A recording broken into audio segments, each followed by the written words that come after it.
death is inevitable. The pain we suffer because of it is both unbearable and unthinkable.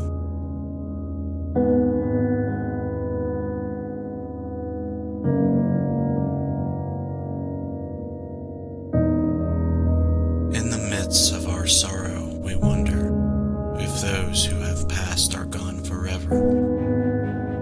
Do they remain frozen in time until the end of days? Or can they hear us?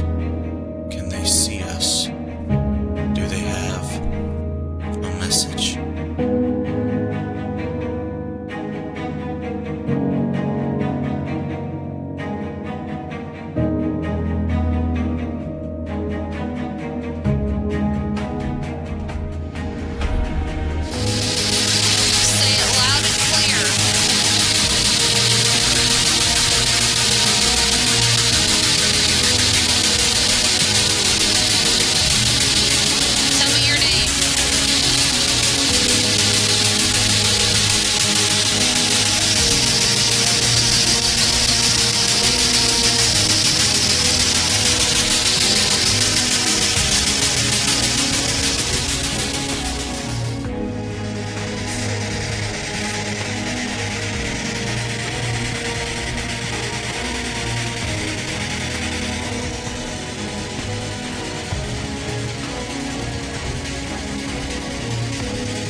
Tell your dad that you love him. Let him know that you're here.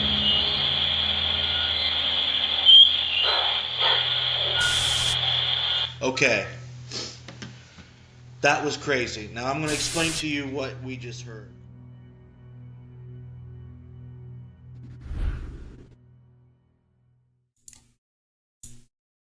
Hello. Thank you for joining us on the Necromancer live show. I am your host, Justin Brown, and I have another very special and exciting guest for you guys tonight. I won't waste any time introducing him, and I will bring him onto the show now. Welcome to the Necromancer live show, Cameron. How are you doing tonight? Have me on. All right, buddy. Well, we're going to get into this. We're not going to waste any time here. I would like for all the viewers of this show and all your friends and followers at home watching to know how you got into paranormal research, how you got interested in it, where you're from, how you got started, all that juicy stuff.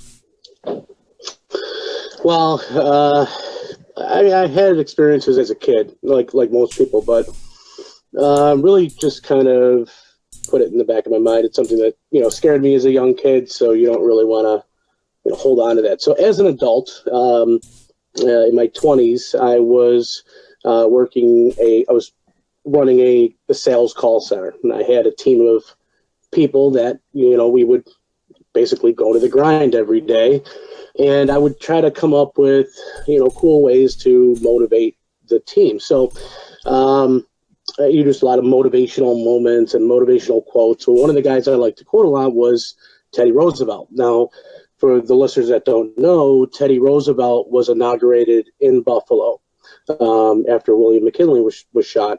So he was inaugurated on Delaware Road. So I went to that location because I had an award that I had been giving out to my team called the Teddy Roosevelt Award. It was a big stick. For those of you that know about Teddy, the big stick was one of his quotes. So I would hand this around and we'd sign the name or whatever. So I went to the location at the Ansel Wilcox building, and I was just messing around, taking the oath, where, he did that. And it was, quite a good time. When we were taking photos of this, I had a ghost in my photo. It really, so it was a portly man, but it was headless. So when I took the photo, it made me jump back a little bit. So I started moving towards like the car, like running away almost.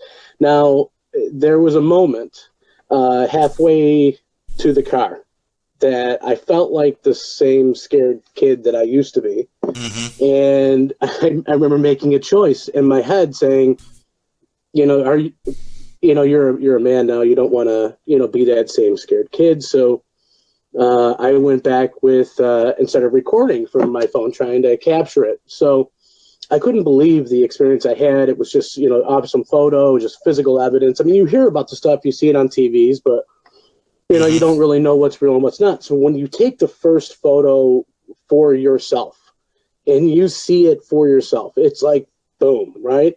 And your whole world changes. So I went to a old 1812 cemetery later that night, and I had an experience where in a cemetery there was like a white figure that appeared in front of me and then disappeared.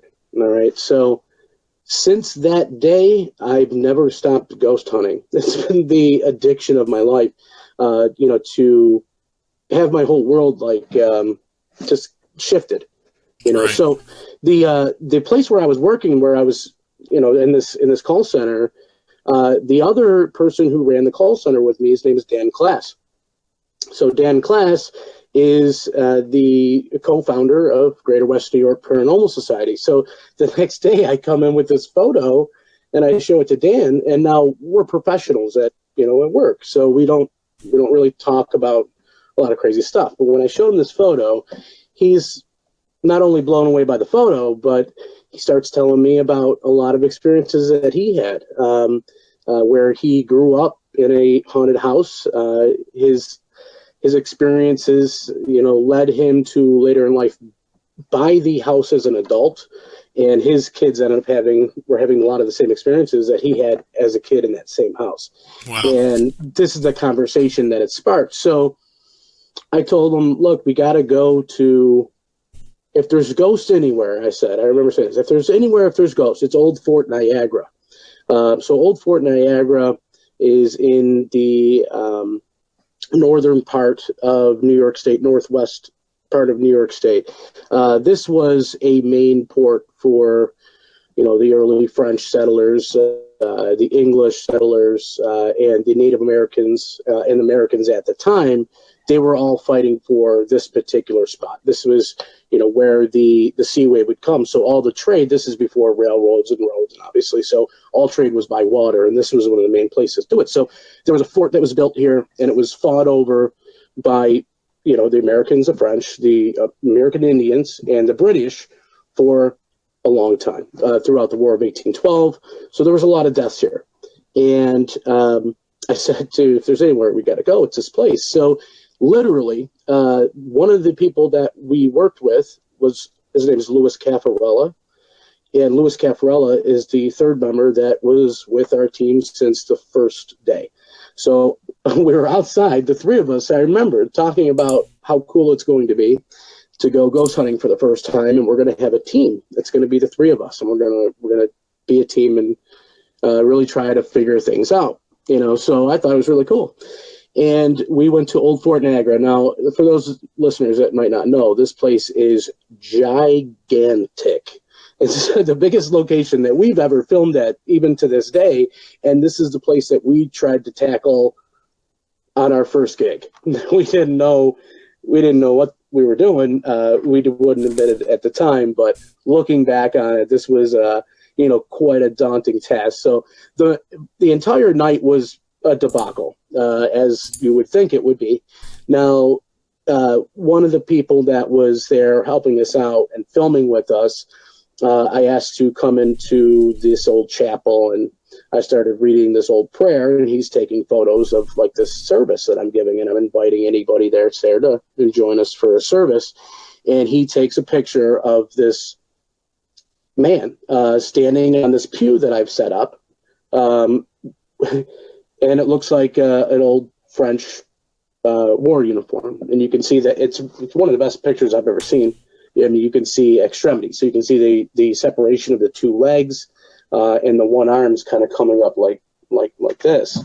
So it's at the end of the night. The whole night was a complete just disaster, and we get this unbelievable photo at the end of the night, and we're like, we are the best team ever. We are the greatest guy. We like, oh, I mean, how cool is this? So we really got lucky. The photo was actually printed in 3 local newspapers the next day, and really just set us off to continue what we wanted to do and what we set out to do. It's kind of funny because, I mean, when we were talking about going to Fort Niagara, we were thinking this is going to be, really something that we can be great at. And we found out quickly how hard it was, to actually be a cohesive unit and, work together and take down evidence. And, because everybody wants to pretty much do their own thing. And especially at a giant location, it was so hard to, tackle these grounds. So, we learned very quickly, how hard and difficult that it can be to put on a good investigation. So, like I said, the photo made us some quick notoriety. So we got going. We got involved with some film people, and we wanted to document things that we were doing. Things just kind of took off from there. Wow. So it goes without saying that New York is a very historical place and a very good location to start doing this sort of thing. Oh, absolutely.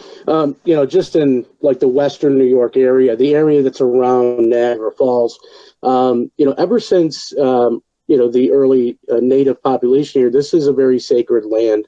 It has its stories. I'm telling you, throughout, the history of, Western New York, and I tell you, we could investigate the rest of our lives at a different location, probably every weekend here somewhere in Western New York. That's how many places that are experiencing activity. It's quite the place to be. Yeah. Right. So, but you do go all kinds of places in the U.S., right?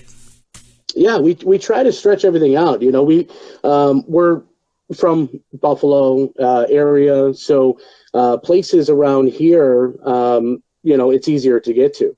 But we definitely try to take road trips. I mean, I wouldn't want to say we've been all over U.S., but we've been as far as Indiana. We've been, we try to stay as reasonable as possible. It's not like we're out, taking chartered flights or nothing. We're making this drive. So Indiana from us was 11 hours. Mm-hmm. We went 11 hours to the location, filmed the show, and then got back in the cars and drove 11 hours back. It was, it's quite the journey and the adventure when we do something like that. But it's always fun to get outside of our region. So I'm interested. I know what you're talking about. You're talking about Willow's Weep. Yeah. Tell me and the viewers what you think about it. Like, you might want to set it up with a little quick, explanation of what the place is. And I'm kind of curious to know, other than what your YouTube video says, what you think about it. Sure. We were in contact with a fellow ghost hunter. This investigator was performing investigations prior to us coming in, and kind of brought us in to, validate some of the things that were going on there. So when we were contacted, this was dubbed the Suicide House. Okay, so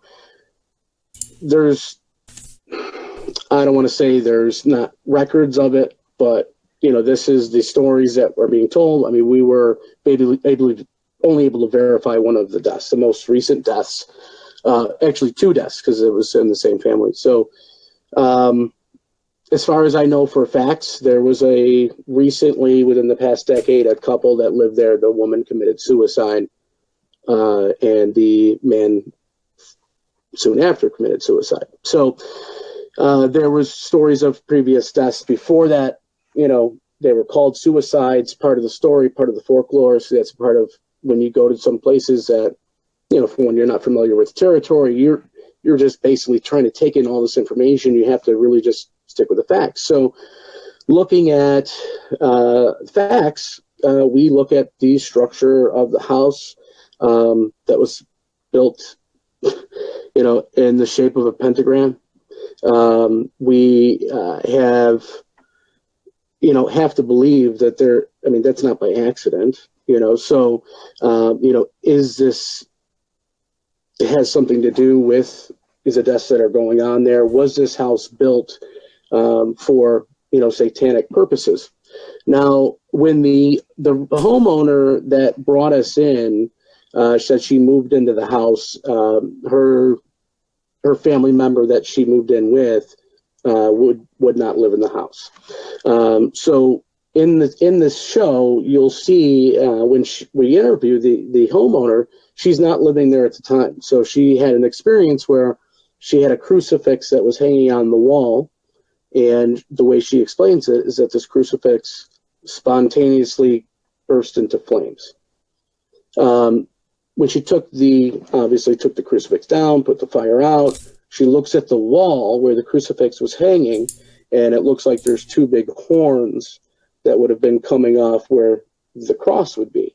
Very demonic looking. And, for, that to happen, again, she said this fire started on its own, and it looked like a fire would have started on its own. It didn't look like it started from the bottom. It started basically right where this cross is. You can see it in the footage that we've taken of that cross. So things start adding up, and we're now to the investigation of this place, and there is a chair, a recliner chair that's in the house, and it's covered in blood. So this turns out to actually be the chair that the last man shot himself in the head with a shotgun while sitting in this chair. And I don't know why, but it was in the garage when the lady bought the house. So the paranormal investigators that were investigating the house prior to us coming in thought it would be a trigger object to move the chair back inside to where it was when he blew his head off. Now,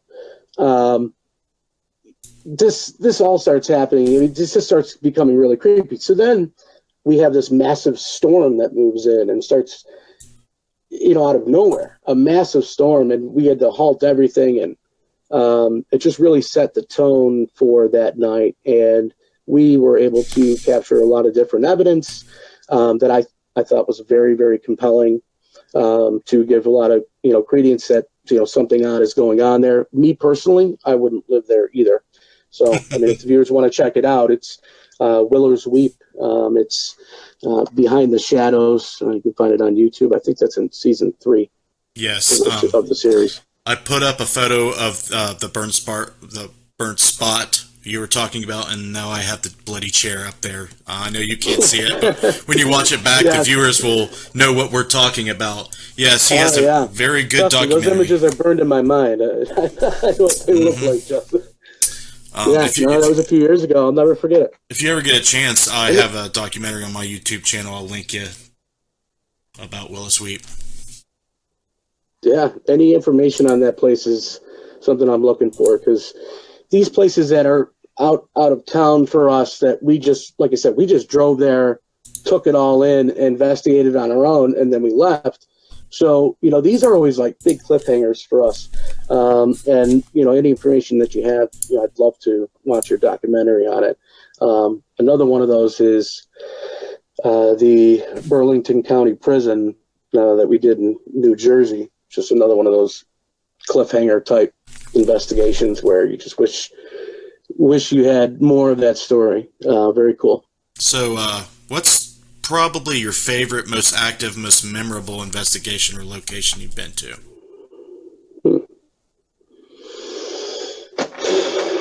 Well, there's a lot of them.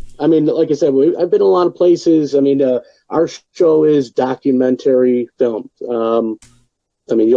You'll see me stumble over words. Things are exactly how they happen during our investigation. It's not scripted. not at all. Like I said, I mean, I'll just say, okay, I'm ready. Let's do the intro. Somebody put a camera on me. We film the intro, but then we're just ghost hunting, and somebody's following us around with a camera. I completely put that out of my mind. We're doing what we know how to do. So it's all documentary, no scripted. Now, the coolest place that I've probably been to for me personally, and I think everybody on my team would probably have a different answer, but for me, it was at the Twin City Opera House in McConnellsville, Ohio. Mm-hmm. Just for my personal experience here. Now, we are... Uh-oh. I think I might have lost him. We'll see if he comes back. Shoot. Stand by, folks. We'll see if we can get him back. He might come back, or I might have to call him back. Sorry about that, guys. Sometimes that happens. I'll wait just a few more seconds, and I'll try calling him back. Alright, let's try calling him back here.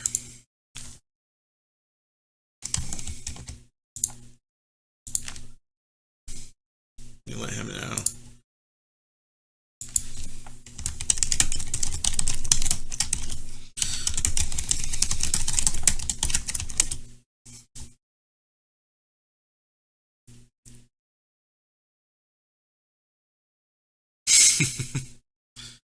See if we can get him back, guys. Sorry about that.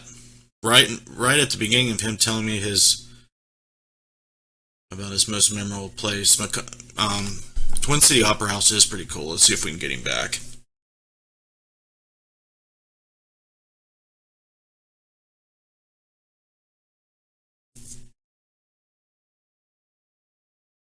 He's probably talking to himself right now. Oh boy. Oh, he's got my message.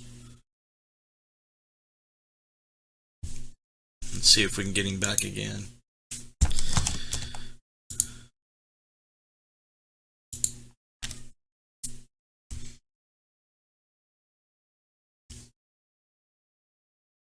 Just one sec, guys.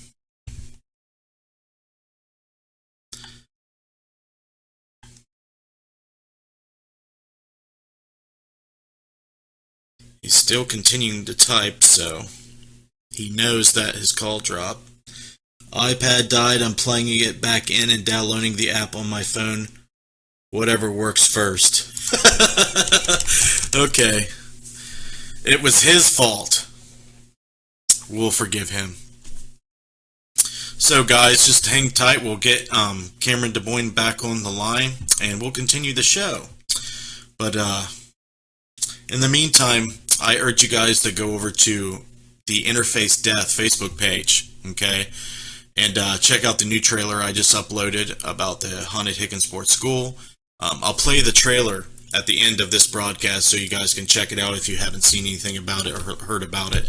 And it'll be releasing August 19th.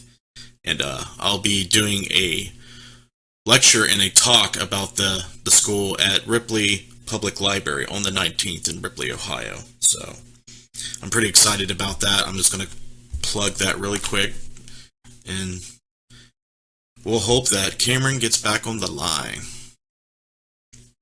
So if you guys are watching, let me know in the chat. Say what's up. Share this live stream.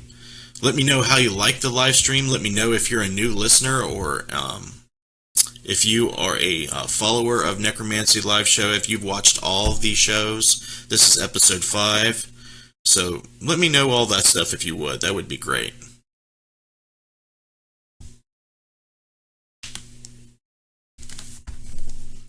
Actually, I'm going to go ahead and play the trailer now. We'll play the trailer. How long have you been associated with the school? We got the school in March of 2017, so about 4 or 5 months. Nice. So, you came to the school, what did you expect? I mean, I had heard from reading about it that it was one of the most haunted places in the state of Ohio. And my skeptical mindset, I was kind of like, this is going to be just an empty building, you know, we might get one or two things, I don't know. Come to find out, when we came here the first time to do our first investigation ever as a team, we got more activity here than we did at any other location that we've ever been to. And we've been to places like the Ohio State Reformatory, you know, big name places like that. So I was not expecting what we got.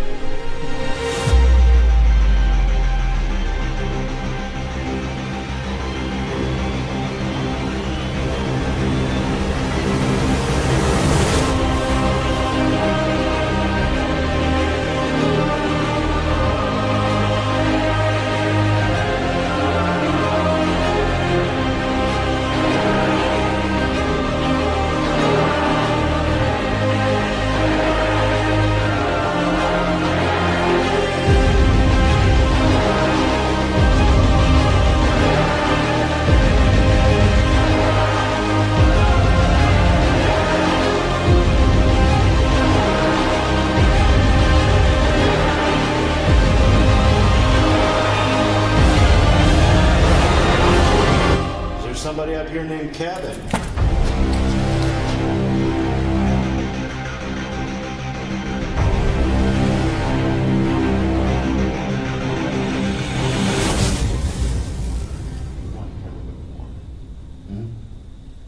We're gonna have to go down there. There's something down here, dude.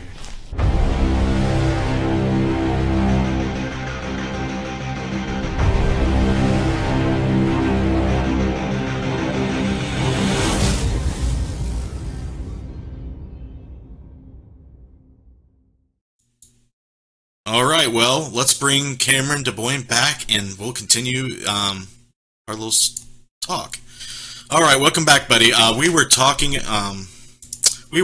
about Twin City Opera House, which is another place that I live very close to, but I haven't got the chance to check out. Why don't you tell us about your personal experience there?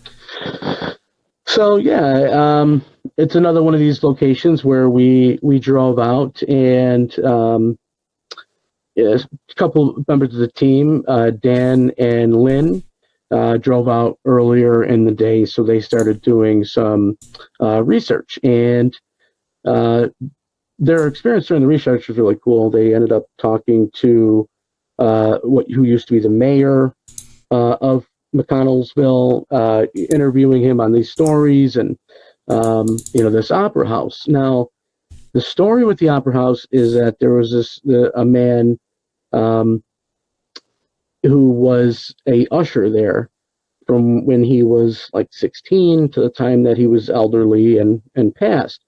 Now, when I was investigating there, we were doing an investigation in the catwalk that's on top of the stage, high up. So we ran out of batteries, and I was like, I'll go get some new batteries, guys. So I had to run downstairs to the stage, off the stage, through the crowd, back to where the front of the lobby was, to grab batteries. And I have all these other things that I wanted to grab, so I kind of got an armful of things. And I'm heading back up to the investigation. So as I get on top of the stage, kind of right to the right-hand side of the curtain, I just passed the curtain, and there is this black shadow mass that lunges at me and through me sideways, and I watch it go into the stage floor and disappear. And just thinking about it is giving me my chills on my arm. Just thinking about it, it's just crazy how this thing was, right? So, when you are, with a group of people and you're kind of, trying to make sure that everybody feels safe, and there's a lot of responsibility when you're, you have other people there with you. So my team knows me and knows I've been through a lot of stuff, and they always say if Cam starts running, then everybody should run. because that's the way, if you see Cam running, you better run out of here. Don't even ask any questions. So they see me, and I am pale. I'm like, my jaw's on the floor. My entire team instantly knows that something's just happened to me. I'm just like speechless, like almost like frozen. I can't even talk, right?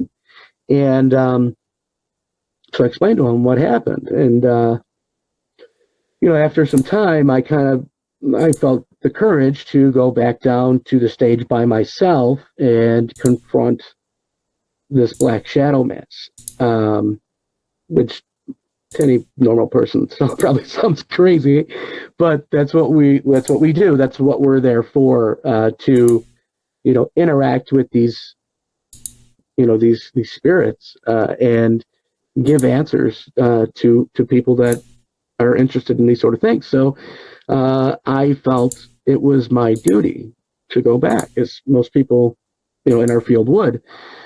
So I'm alone on the stage, and I'm filming with a night vision camera, so it is pitch black, and I can only see through my lens.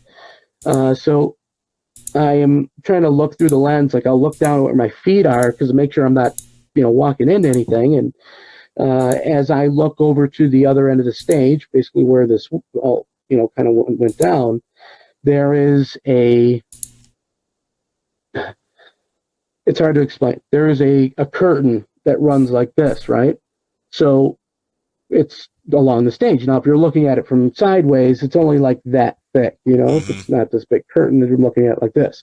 So I'm looking at the curtain like this, and I see a hand come out, pull back the curtain, and then a head pop out between the curtain and look at me. Wow. Right? So I've got this thing in my camera sights. Now, if you're looking like this, and your head is on this side poking out, the rest of your body should be on this side of the curtain. Mm-hmm. There's nothing there. There's just a hand and a head poking out of one side of the curtain.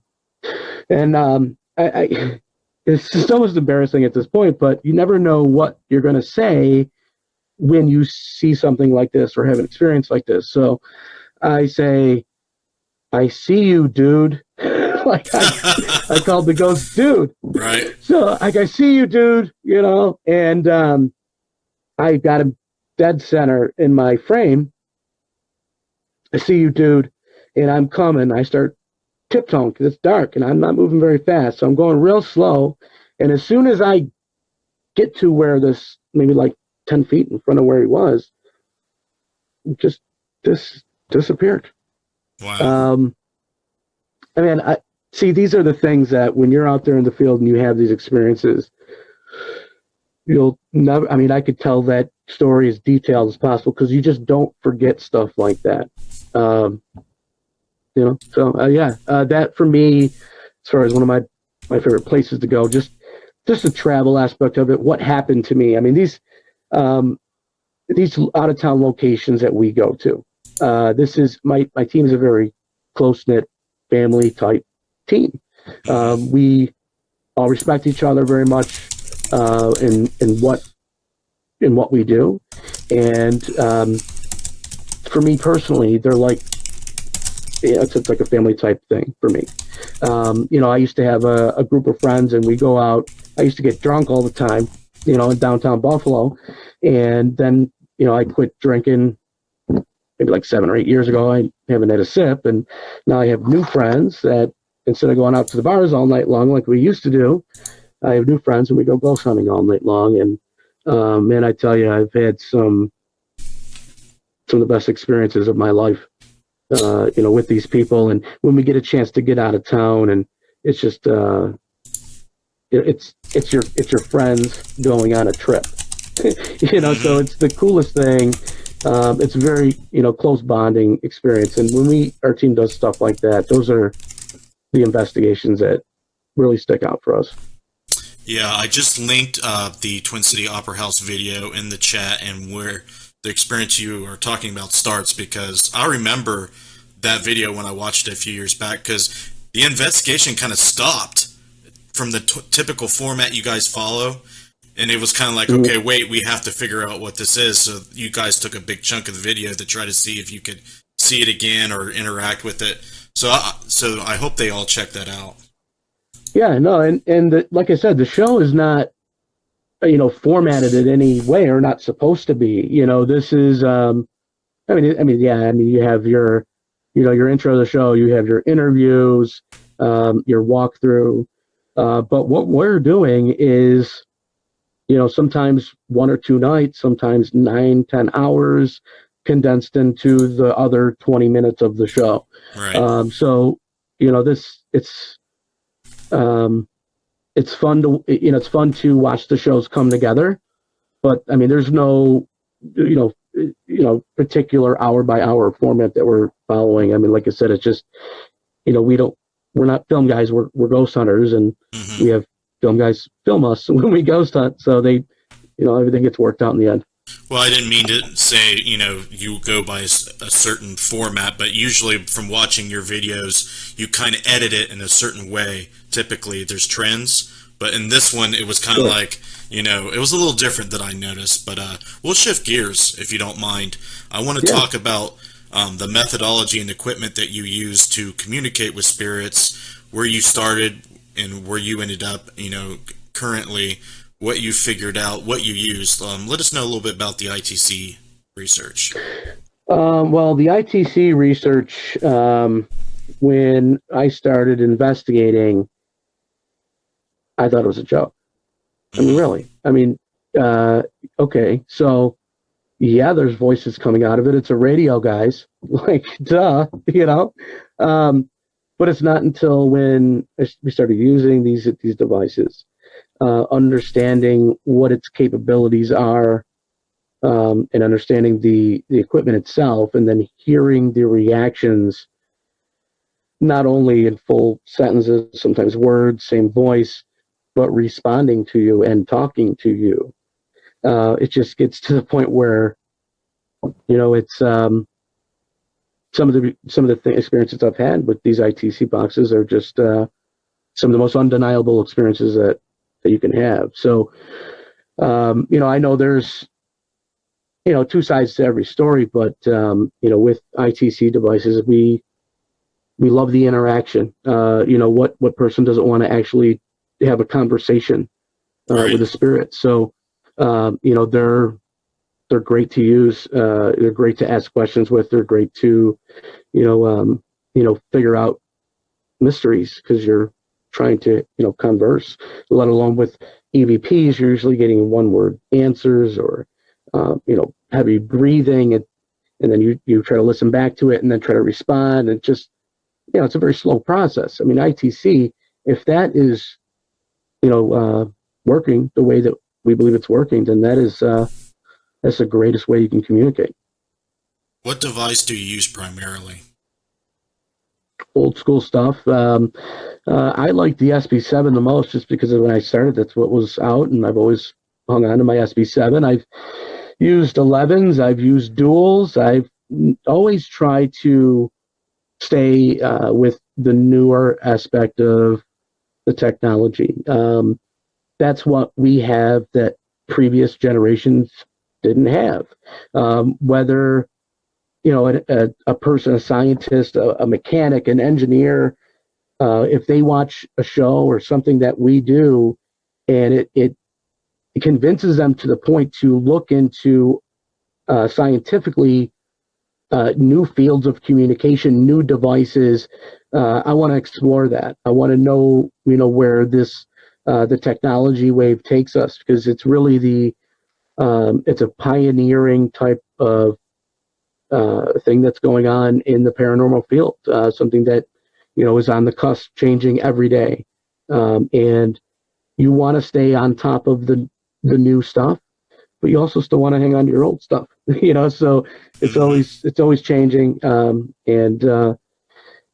I mean, my favorite piece of equipment is my SV7, because it's my trusty, reliable thing that I've had for so many years. But that's not to say that it's better or worse than anything else that's out there. We always try new things. Always try the next thing. Right. That's good advice. I'm interested in knowing how you think it works. How do you think entities or what have you communicate through the device, what ways do you kind of develop and methods do you develop to try to test out these ideas?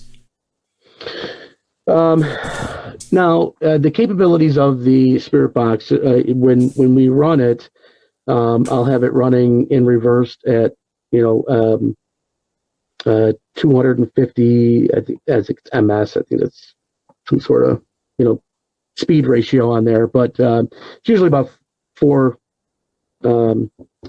stations per second. 1, 2, 3, 4, 1, 2, 3, 4, and it goes pretty quick. So when I set up the box, I will let it play for maybe a minute. I just want to hear what's naturally coming out of the box. When we hear nothing for over a minute, because if it's going 1, 2, 3, 4, 1, 2, 3, 4, it should run through all the radio stations within a minute, minute and a half. Now, if you're not hearing anything in that first minute, minute and a half, start talking to it. Those responses that you get, they're anomalies from your base reading that you initialized. Because you have to think that for something to say something as easily as hello or, like 2 syllables, hello, that's 4 radio stations per second.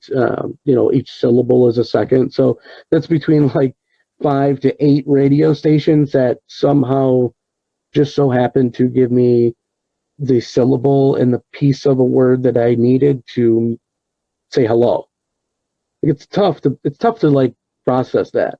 But when they start talking in multiple sentences, direct response to you, it's hard to deny what's coming out of the box. Now, the way that I think it works is we have to be. There's so many theories, but I can talk about why these theories are wrong. So I want to say, I don't know how it works. I don't know. Fair enough. I really don't. And anybody that really tells you that they do, either they haven't maybe looked into that enough, because every theory that I've looked into for the Spirit Box has its flaws.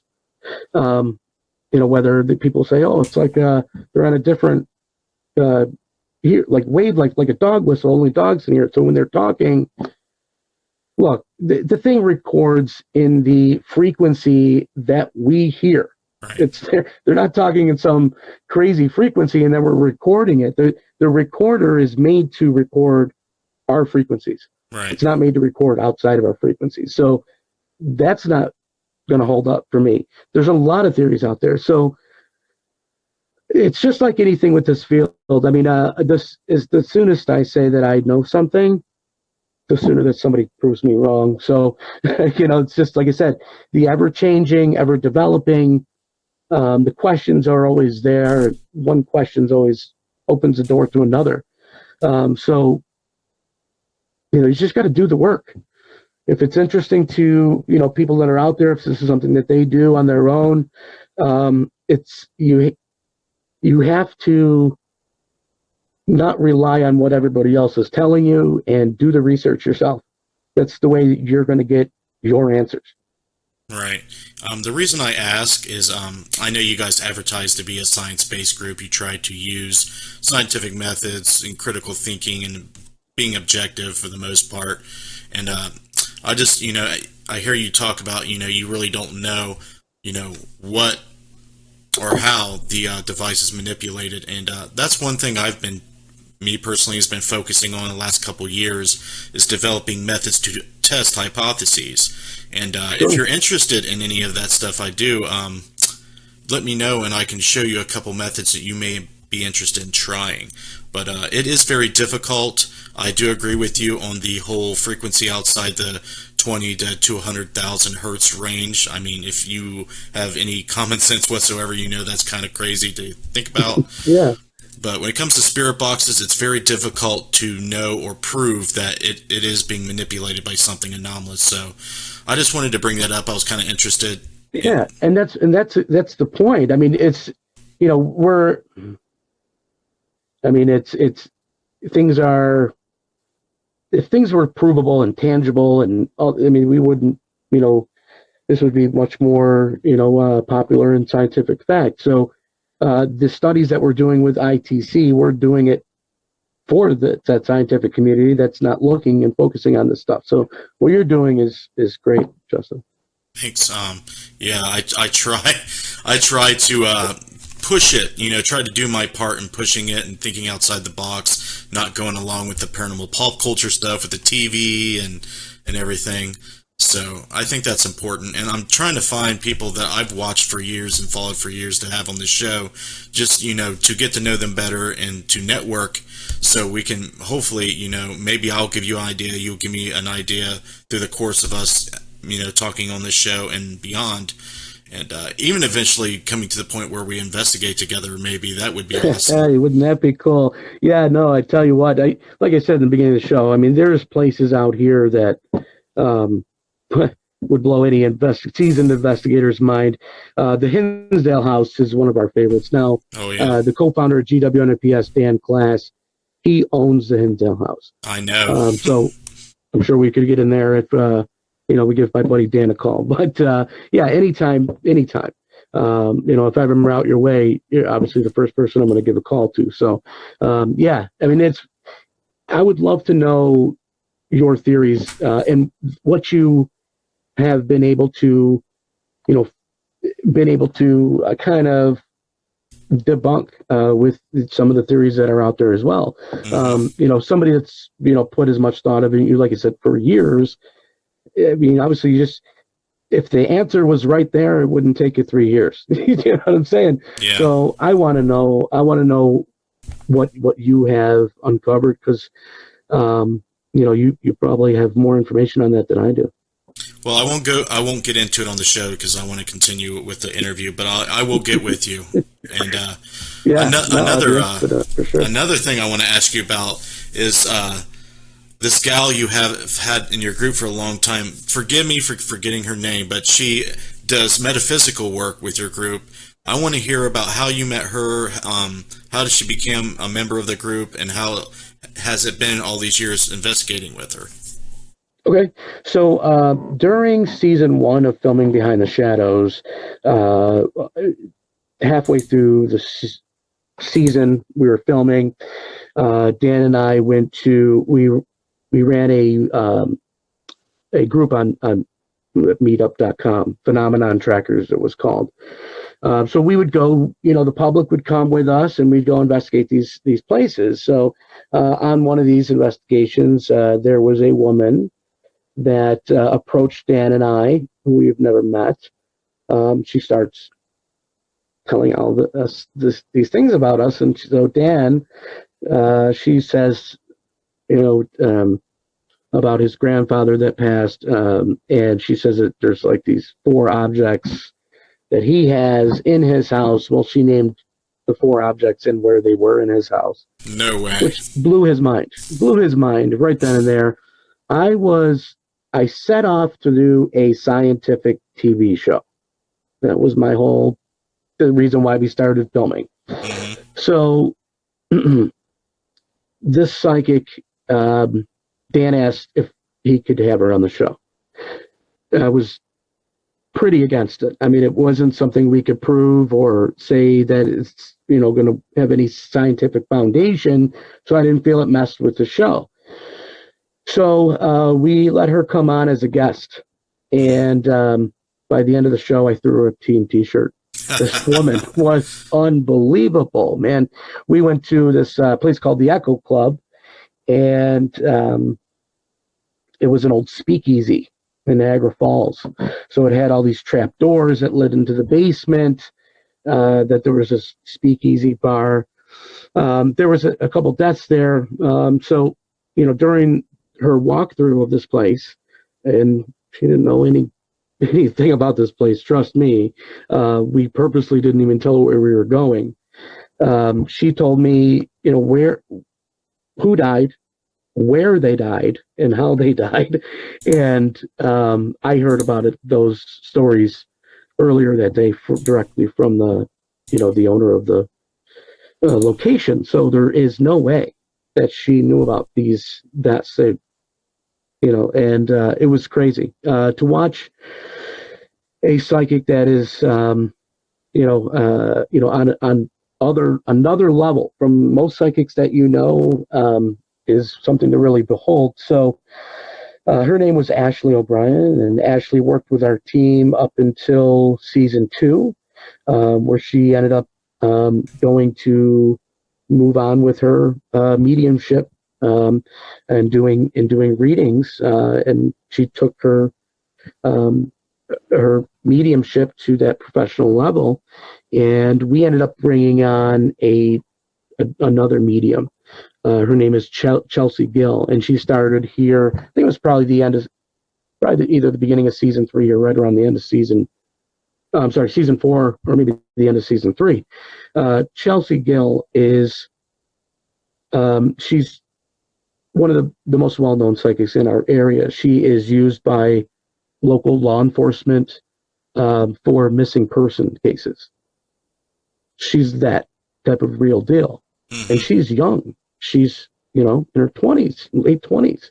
And she's, you see these movies of these old psychics that the cops bring in. They're all these old withered, and, it's in the movies. This is a gorgeous woman, and she is on another level with mediumship. She's like 4th generation. Her mom was a medium. Her mom's mom was a medium, and it just stays in her family.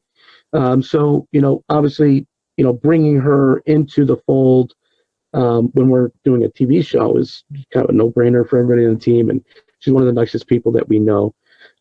So she was a great fit, and she's been a great addition to trying to replace Ashley, who was really a cornerstone of what we were doing at the time. So I give her all the kudos in the world. I mean, that's a tough job to step into, and she did a phenomenal job. Wow, that's great. So you try to do like double-blind experiments. You bring them in without any prior knowledge or telling them where you're going. You just say, "Hey, meet me at this address. We're going to do a walkthrough, and you're going to give us your impressions," and then you use that for the research, correct? Yeah, and that's the way we went. We had the psychic show up. They would, so when we would do a location, I would show up probably around 5 or 6, with the production team. I'd meet the owner. We would talk about the discussions of what happened at those locations. All the rest of the team isn't even there yet. They're still either home if it's local or at the hotel. Idea of what's going on, then we will film a walkthrough. Around the time the walkthrough ends, the rest of the team will show up. I will have a meeting with my team, and we'll convey the things that we had talked about. The psychic's not part of this meeting. Sometimes, even most of the time, probably the meeting would happen after the psychic would do her walkthrough. So usually either myself and the resident owner at the time would then be taken through the building by the psychic, and then we would try to match up what she's picking up on with what the owner has explained to me. And man, I tell you, and not to like sound ignorant of stuff to before, because it's not something that I've had readings before when I started the show, and when I started, I just didn't know how to explain it on camera. It was just something I didn't know how to explain. So as doing the show, I have heard these 2 women say and do things that I didn't think were possible. So it's just like the ICC when he asked, how do they do that? I have no idea. I still can't explain it to this day. All I can tell you is that these women know things they should not know. And for me not to include that in a paranormal show is an injustice to the mediums that are out there, and especially these 2 women that have this gift. It's something that I can't explain, and that's the whole definition of paranormal. Exactly. Real quick before we sum up the show, I'm also interested in the psychics. Do they lead you to evidence? Do they lead you to data that you can further correlate their abilities as far as, what you can document and cross-check? Yes. More times than not, the medium would bring up a scenario or a event that happened in the location that was not priorly known to me, and the resident owner would be like, "Oh yeah, somebody did die by a fire," things like this. So they have been extremely important to the overall research. They know things that we didn't find on our own. It's only when we're checking and rechecking their stories that does this evidence, or part of the mystery kind of come out, and we're able to use it as evidence. I would say that. I mean, if one of those mediums on the show said we got to go in this room, I'm going to go in that room. Case in point, there is a finale of season 1. It's called "There's Something in My Closet." Ashley O'Brien. It's a residential house. This is a family that had brought our team in to figure out what's going on in their house. Daughter was being held down by her throat in her bed, scratching, violent attacks. The family was in tears, right? So we're upstairs in one of the bedrooms, and Ashley goes in the closet of the bedroom. It's a very small closet. Her and I could barely fit in there. I'm like, "Come on, Ashley, get out of the closet." So what are you doing in there? She's like, I can't leave this closet. So I just look down at the floor, and I see that there is all these pieces of carpet, different types of carpet that are nailed down, and it's very patchwork carpet. So I'm like, this isn't normal. So I went down there. I said, "Hey, did you guys do the carpeting there?" And they're like, "No, it's like that when we moved in." I said, "Do you mind if I just pick these nails up and see what's going on under here? My medium is focused on the closet." They're like, "Sure." So I pick up the carpet. There's a hole, and I can kind of get a flashlight in there. So we ended up starting finding things that were very curious. We found a little girl's clothing. We found a little girl's shoe, and we started finding these more items. So I kind of brought these things down. I'm like, "Look, these are weird things to have in the floor, in the closet." My medium's really focused on this area. I said, "Do you mind if I pull up a floorboard?" And they're like, "Yeah, go ahead and do it." See, looking back, I mean, it's just, I normally wouldn't ask people to break up their floorboard in their closet. So I don't even know. It happens, right? So we ended up ripping up this floor, the entire floor of this closet. We found a gun. Wow. That was still attached to the molding of when the house was made, with the little girl's shoe, with the little girl's clothing, and with a newspaper article of a murder of a little girl. No way. No way. Season 1 finale. Man, I tell you what, I took her lead. I saw that there was weird things like in the carpet. We just kind of rolled with it, but it was her intuition that helped that family out. So we took all these objects out of the house. The gun was so old. It was a little like Derringer 1-shooter. It was decrepit, so we contacted the police about it. They didn't want it. It was old. It had nothing to do with anything. I mean, this seemed kind of weird. So we ended up throwing this stuff in a river, with metaphysical beliefs that, the running water is going to cleanse that, that evil spirit of whatever happened with these objects. And when we left, the family had experienced no more attacks, no more activity. The woman ended up getting married, and it's just a really, a happy ending to a story that a lot of times don't get happy endings. And it was all because of the psychic medium that would not leave the closet. So yes. I'm curious to know if it was her idea to drop the items in the river. No, we contacted Reverend Tim Shaw. Reverend Tim Shaw is a